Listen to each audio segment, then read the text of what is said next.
ಯಾವುದೇ ಮುಚ್ಚುಮರೆ ಇಲ್ಲ. ಯಾರನ್ನು ಮೆಚ್ಚಿಸುವ ಪ್ರಶ್ನೆ ಇಲ್ಲವೇ ಇಲ್ಲ. ನೇರ ಪ್ರಶ್ನೆ, ನೇರ ಉತ್ತರ. ಇದು ಜನಮನ. ನಾನು ಚಿದಾನಂದ್ ಪಟೇಲ್.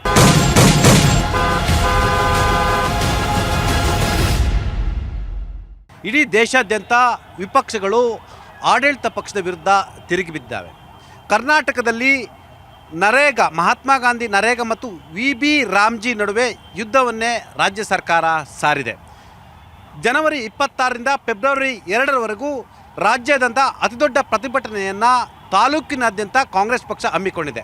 ಮತ್ತೊಂದು ಕಡೆ ರಾಮ್ಜಿ ಯೋಜನೆ ನರೇಗಾ ಯೋಜನೆಗಿಂತಲೂ ಭಿನ್ನವಾಗಿದೆ ಅಂತೇಳಿ ಭಾರತೀಯ ಜನತಾ ಪಕ್ಷ ಹೇಳ್ತಿರ್ತಕ್ಕಂಥದ್ದು ಮತ್ತು ಕೆಲಸದ ದಿನಗಳನ್ನು ನಾವು ಹೆಚ್ಚು ಮಾಡಿದ್ವಿ ಅಂತ ಹೇಳ್ತಿದ್ದಾರೆ. ಆದರೆ ಈ ದೇಶಕ್ಕೆ ಸ್ವಾತಂತ್ರ್ಯ ತಂದುಕೊಡಲಿ ಪ್ರಮುಖ ಪಾತ್ರ ವಹಿಸಿದಂಥ ಮಹಾತ್ಮ ಗಾಂಧಿಯವರ ಹೆಸರನ್ನು ಕೈ ಬಿಡುವ ಮುಖಾಂತರ ನಾವು ಮಹಾತ್ಮ ಗಾಂಧಿಯವರ ವಿಚಾರಧಾರೆಗಳ ಪರವಾಗಿಲ್ಲ ಎಂಬ ಗಂಭೀರ ಆರೋಪವನ್ನು ಹೊರಿಸ್ತಿದ್ದಂಥ ಕಾಂಗ್ರೆಸ್ ಪಕ್ಷಕ್ಕೆ ಆಹಾರ ಆಗಿದೆ ಎಂಬ ಚರ್ಚೆ ಕೂಡ ಆರಂಭ ಆಗಿರ್ತಕ್ಕಂಥದ್ದು. ಈಗಾಗಲೇ ನರೇಗಾ ಅನ್ನೋದು 2006ರಲ್ಲಿ ಮನಮೋಹನ್ ಸಿಂಗ್ ಅವರು ತಂದಂಥ, ಎಲ್ಲೊಂದು ಕಡೆ ಈ ದೇಶದಲ್ಲಿ ಇದುವರೆಗೂ ಕೂಡ 180 ಕೋಟಿ ಜನರು ಈ ನರೇಗಾದಡಿಯಲ್ಲಿ ಅನ್ನವನ್ನು ತಿಂದಿರ್ತಕ್ಕಂಥದ್ದು ಮತ್ತು ಕೋವಿಡ್ ಅಂತ ಸಂಕಷ್ಟ ಕಾಲದಲ್ಲೂ ಕೂಡ ಅನ್ನ ಕೊಟ್ಟಂಥ ಒಂದೇ ಒಂದು ದೇಶದ ಯೋಜನೆ ಅಂತ ಹೇಳಿದ್ರೆ ಅದು ನರೇಗಾ ಅಂತಲೇ ಹೇಳಲಾಗ್ತಿದೆ. ನರೇಗಾ ಯೋಜನೆಯಲ್ಲಿ ಹಲವಾರು ಬದಲಾವಣೆಗಳನ್ನು ತರಲಿಕ್ಕೆ ಹೊರಟಿರ್ತಕ್ಕಂಥ ಕೇಂದ್ರ ಸರ್ಕಾರ ಒಂದು ಕಡೆ ಆದರೆ, ಮತ್ತೊಂದು ಕಡೆ ಮಹಾತ್ಮ ಗಾಂಧಿ ಹೆಸರನ್ನು ಕೈಬಿಟ್ಟಿಗೆ ಸಂಬಂಧಪಟ್ಟಾಗೆ ಆಕ್ಷೇಪ ವ್ಯಕ್ತಪಡಿಸಿರ್ತಕ್ಕಂಥದ್ದು. ಹಾಗಾದರೆ ಈ ನರೇಗಾ ಮತ್ತು ಭಾರತೀಯ ಜನತಾ ಪಕ್ಷ ಅಂದರೆ NDA ಸರ್ಕಾರ ತಂದಿರತಕ್ಕಂಥ ರಾಮ್ಜಿಯ ನಡುವಿನ ವ್ಯತ್ಯಾಸಗಳೇನು, ಎಲ್ಲದರ ಬಗ್ಗೆ ಇವತ್ತು ನಾವು ಚರ್ಚೆಯನ್ನು ಮಾಡ್ತಿದ್ದೀವಿ. ಬರೀ ನಾನು ಮೊದಲನೇದಾಗಿ ಕಾಂಗ್ರೆಸ್ನವರ ಬಳಿ ಹೋಗ್ತಾ ಇದ್ದೀನಿ. ಸರ್, ಮಹಾತ್ಮ ಗಾಂಧಿ ನರೇಗಾ ಯೋಜನೆಯನ್ನು ಹೆಸರು ಬದಲಾಯಿಸಿ ವಿ ರಾಮ್ಜಿ ಅಂತೇಳಿ ಈಗ ಕೇಂದ್ರ ಸರ್ಕಾರ ಮಸೂದೆಯನ್ನು ತಂದಿರತಕ್ಕಂಥದ್ದು. ಆದರೆ ನಾವು ಕೆಲಸದ ದಿನಗಳನ್ನು ಕೂಡ ಹೆಚ್ಚು ಮಾಡಿದ್ವಿ ಅಂತ ಹೇಳ್ತಿರ್ತಕ್ಕಂಥದ್ದು. ಮಹಾತ್ಮ ಗಾಂಧಿಯವರು ಏನು ವಿಚಾರಧಾರೆ ಇತ್ತು, ಮೊದಲಿಂದಲೂ ಆ ವಿಚಾರಧಾರೆಯನ್ನು ವಿರೋಧಿಸಿ ಬಂದಂತಹ BJPಯವರು ಇವತ್ತು ಮಹಾತ್ಮ ಗಾಂಧೀಜಿ ಏನು ಖಾತ್ರಿ ಯೋಜನೆ ಇತ್ತು, ಉದ್ಯೋಗ ಖಾತ್ರಿ ಯೋಜನೆ, ಅದರ ಹೆಸರು ಮಾತ್ರ ಬದಲಾವಣೆ ಮಾಡಿಲ್ಲ ಅವರು. ಅದರ ಹೆಸರು ಅವರು ಬದಲಾವಣೆ ಮಾಡಿದರೆ ಅವರು ಏನಾದರೂ ಹೆಸರು ಇಟ್ಕೊಳ್ಳಿ, ಅದು ಹೆಸರು ಅಲ್ಲ. ಇದು ಏನು ಬಡವರ ಪರ, ಕಾರ್ಮಿಕರ ಪರ, ಗ್ರಾಮಗಳಲ್ಲಿ ಇರುವಂತಹ ಜನರ ಒಂದು ಏನು ಜೀವನಾಡಿ ಆದಂತಹ ಯೋಜನೆ. ಏನು ಮಹಾತ್ಮ ಗಾಂಧೀಜಿಯವರು ಇವತ್ತು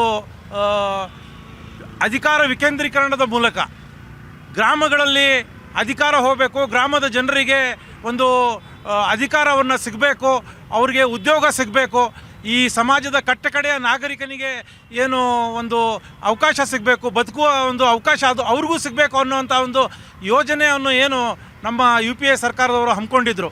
ಆ ಸರ್ಕಾರದ ಯೋಜನೆಯನ್ನು ನಮ್ಮ ಈ ದೇಶದ ಪ್ರಧಾನಮಂತ್ರಿಗಳಂತ ಮೋದಿಯವರು ತಮ್ಮ ಮೊದಲನೆಯ ಕಾರ್ಯಕಾಲದಲ್ಲಿನೇ ಅವ್ರು ಹೇಳಿದರು ಇದು ವಿಫಲವಾದಂಥ ಯೋಜನೆ ಅಂತ.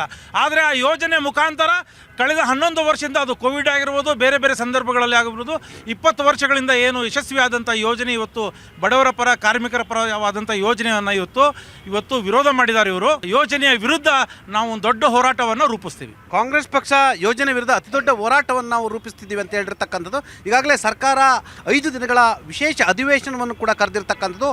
ಆ ಮುಖಾಂತರ ಈ ದೇಶದ ಬಡವರ, ಕೂಲಿ ಕಾರ್ಮಿಕರ, ಶ್ರಮಿಕರ ಅನ್ನವನ್ನು ಕಿತ್ಕೊಳ್ಳಿಕ್ಕೆ ಭಾರತೀಯ ಜನತಾ ಪಕ್ಷ ಮಾಡಿರ್ತಕ್ಕಂಥ ಅತಿ ದೊಡ್ಡ ಕಾರ್ಪೊರೇಟ್ ಲಾಬಿನ ಇದು. ಖಂಡಿತ ಇಲ್ಲ. ಹಳೆಯ ನರೇಗಾದಲ್ಲಿರುವಂಥ ಏನೇನು ತತ್ವಗಳಿದೆ, ಏನೇನು ಒಳ್ಳೆಯ ವಿಷಯಗಳಿದೆ, ಅದೆಲ್ಲವನ್ನೂ ಮನಸ್ಸಿನಲ್ಲಿಟ್ಕೊಂಡು ಅದೆಲ್ಲವನ್ನೂ ಒಳಗೂಡಿಸ್ಕೊಂಡು ನಿಜಕ್ಕೂ ಹೇಳಬೇಕಂದ್ರೆ ವಿರೋಧ ಮಾಡಬೇಕು ಅಂತ ವಿರೋಧ ಮಾಡ್ತಿದ್ದಾರೆ ಹೊರತು ವಿರೋಧ ಮಾಡುವಂಥದ್ದು ಇಲ್ಲಿ ಏನೂ ಇಲ್ಲ. ಕಳೆದ 20 ವರ್ಷದಿಂದ ಆಗಿರುವಂತಹ ಈ ಯೋಜನೆ 20 ವರ್ಷದಲ್ಲಿ ಈಗ ಹೊಸದಾಗಿ ಅದಕ್ಕೊಂದು ಹೊಸ ರೂಪ ಕೊಡುವಂಥ ಕೆಲಸ ಆಗಿದೆ. ಮಹಾತ್ಮ ಗಾಂಧೀಜಿಯವರ ಏನು ರಾಮರಾಜ್ಯದ ಕನಸು ಏನಿದೆ, ಸ್ವರಾಜ್ಯದ ಕನಸು ಏನಿದೆ, ಇವರು ಹೇಳ್ತಿದ್ದಾರೆ ರಾಮರಾಜ್ಯ ಆಗಬೇಕಂತ ಕನಸು ಯಾರು ಕಂಡಿರೋದು? ಮಹಾತ್ಮ ಗಾಂಧಿ. 401 ವಿಷಯ ಇಲ್ಲಿ ಹೇಳಲೇಬೇಕು. ಹಾಗಾಗಿ ನೀವು ಮಹಾತ್ಮ ಗಾಂಧಿಯವರ ಹೆಸರನ್ನು ತೆಗೆದ್ರ? ಖಂಡಿತ ಇಲ್ಲ. ಅದನ್ನೇ ನಾನು ಹೇಳಕ್ಕೆ ಹೋಗಿದ್ದು.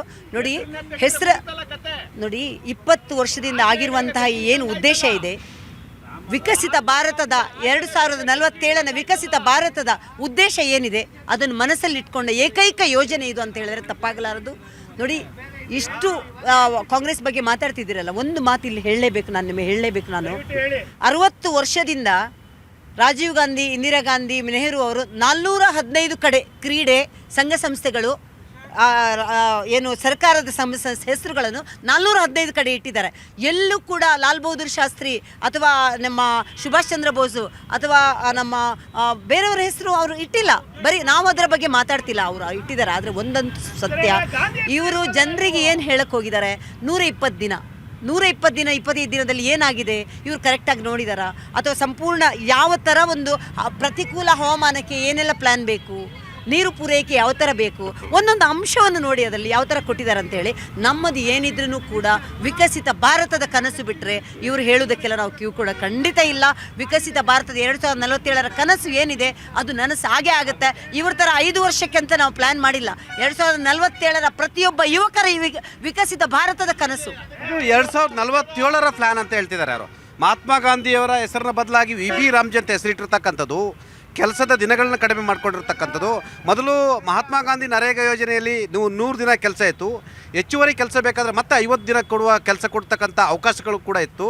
ಜೊತೆಗೆ ಪ್ರಮುಖವಾಗಿ ಕೆಲಸವನ್ನು ನಿರ್ಧಾರ ಮಾಡ್ತಕ್ಕಂಥ ಅಧಿಕಾರ ಗ್ರಾಮ ಪಂಚಾಯತಿಗಿತ್ತು, ಸದಸ್ಯರುಗಳಿಗಿತ್ತು, ಮತ್ತು ಯಾವ ಕೆಲಸ ಅಂತೇಳಿ ನಿರ್ಧಾರ ಮಾಡ್ತಕ್ಕಂಥ ಹಕ್ಕು ಇತ್ತು. ಆದರೆ ಈಗ ಕಾಂಟ್ರಾಕ್ಟರ್ ಆ ಲಾಬಿಗೆ ಅನುಕೂಲ ಮಾಡಿಕೊಡ್ತಿದೆ ಅಂತೇಳಿ ಆರೋಪ ಬಂದಿರತಕ್ಕಂಥದ್ದು. ಈಗ 125 ದಿನ ಮಾಡಿದ್ದೀರಿ ಅಂತ ಹೇಳಿದ್ರು. 60-40% ತಗೊಂಡ್ರು. 92% ಕೇಂದ್ರ ಸರ್ಕಾರ ಕೊಡ್ತಾ ಇತ್ತು.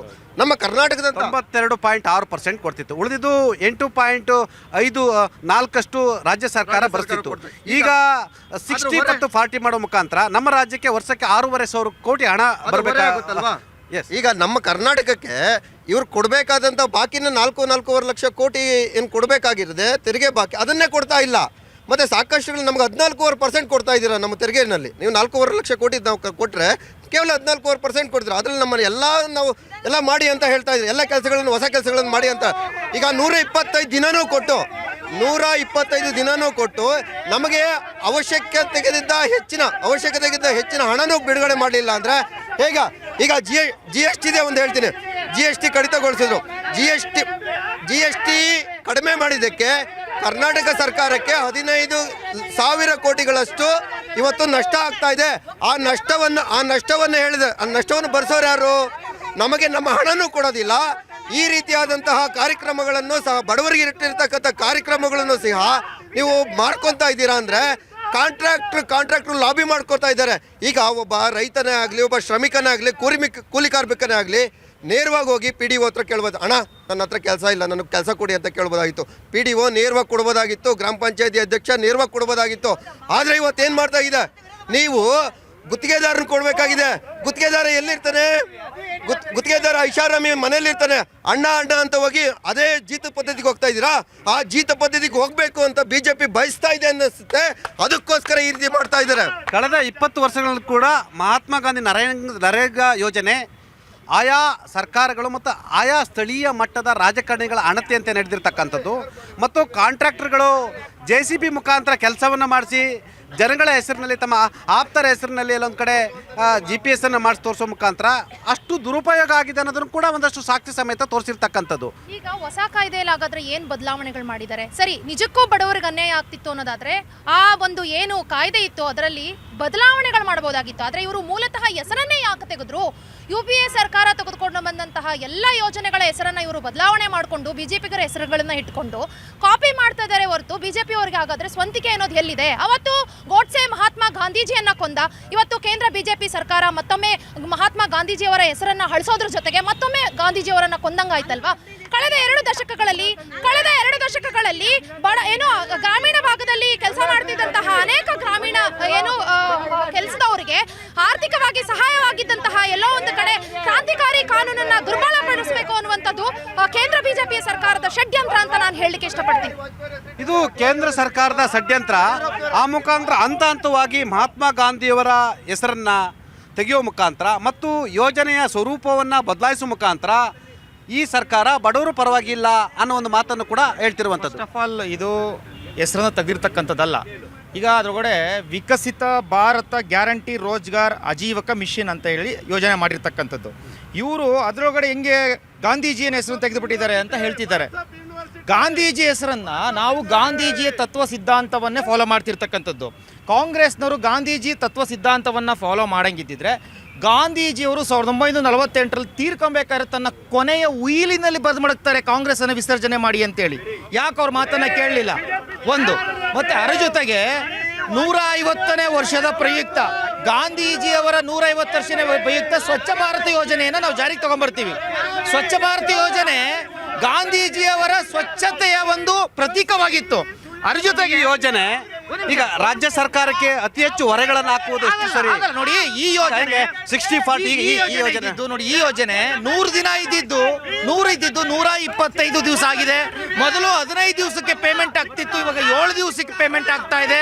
ಮೊದಲು ಬೋಗಸ್ ಮಾಡ್ತಿದ್ರು, ಈಗ ಆಧಾರಿತ ಮತ್ತೆ ಬಯೋಮೆಟ್ರಿಕ್ ಇಟ್ಟು ಕೆಲಸ ಮಾಡಬೇಕು. ಇದು ಅದ್ರ ಜೊತೆಗೆ ಈಗ ರಾಜ್ಯ ಪ್ರಕಾರ ಬೋಗಸ್ ಅನ್ನ ಕಂಟ್ರೋಲ್ ಮಾಡ್ಲಿಕ್ಕೆ ಆಯ್ತು, ಕಂಟ್ರೋಲ್ ಮಾಡ್ಲಿಕ್ಕೆ ಅದರಲ್ಲಿ ಕಾನೂನನ್ನು ತಗೊಬನ್ನಿ. ಆದ್ರೆ ಬೆಂಗಾಲ್ನಲ್ಲಿ ಯಾಕೆ ಮಹಾತ್ಮ ಗಾಂಧಿಯನ್ನ ಹೆಸರನ್ನ ಯಾಕೆ ಬದಲಾಯಿಸಿದ ಪ್ರಶ್ನೆ ಆಗ್ತಿರ್ತಕ್ಕಂಥ. ಮಹಾತ್ಮ ಗಾಂಧಿ ಹೆಸರನ್ನ ಬದಲಾಯಿಸಿಲ್ಲ. ಮಹಾತ್ಮ ಗಾಂಧಿ ಅವರ ಸಿದ್ಧಾಂತ ಯಾವುದು ಸರ್? ಕೊನೆಯಲ್ಲ ಸಾವಿನ ಕೊನೆಯಲ್ಲೂ ರಾಮ್ ಅಂತ ಅಂದ್ರು ಅವರು. ರಾಮ ರಾಜ್ಯ ಅವರ ಕನಸಾಗಿತ್ತು. ಇವ್ರಿಗೂ